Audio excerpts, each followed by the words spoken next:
So I got over 60 miles total, and it looks like things started to adapt as far as the fuel trims and everything. I've done little roll-on pulls and they felt really good, really strong. So if I decide to put this up on YouTube to kind of explain the process, I guess what I want to say is, and I've said this before, I just don't take my own damn advice, which I should. Basically, the car takes time to adapt to a tune. I've said this before because I've experienced it firsthand. But, you know, sometimes I get too excited, flash the tune on, drive a couple miles, go wide open throttle, run into issues, and I'm like, what the hell is going on? When all it is me taking my own advice, and the advice that should be taken. Euro compulsion, everyone that says it, it does take time for these ECUs to adapt to different tunes and different parameters, especially that I went to bigger injectors. There's even more things that it needs to adapt to. So initially, it was like extremely rich, even under cruising it was rich. It went into limp mode, I got fuel cut, bunch of different stuff, and I started putting more miles on. Over 20 miles, still went into limp mode. That was the only time it hit it once, but that was after 20 miles. So 20 miles was still not enough.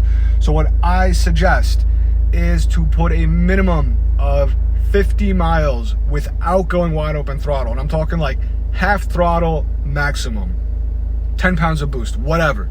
Half throttle maximum, don't go crazy. Don't bring it up too high. Just, you know, do whatever. Just don't go too crazy is the point. For about 50 miles.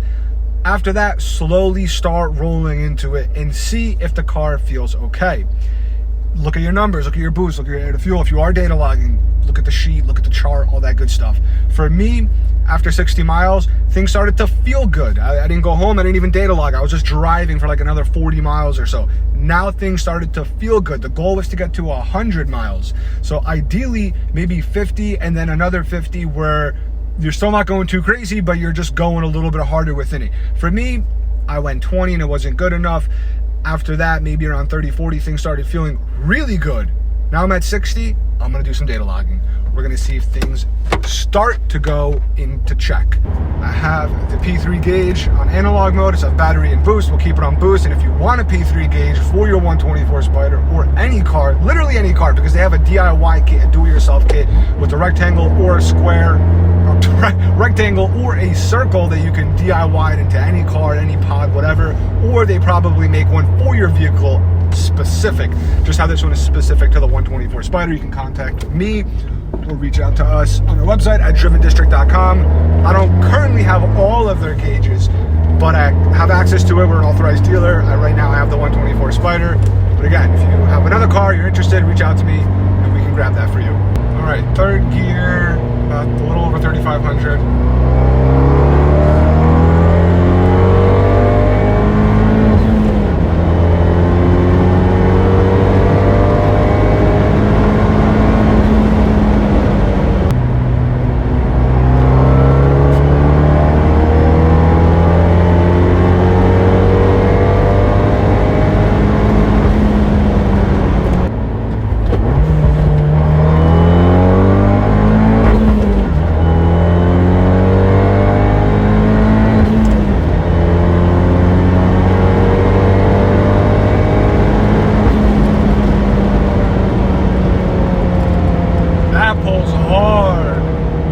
Things are starting to adapt finally.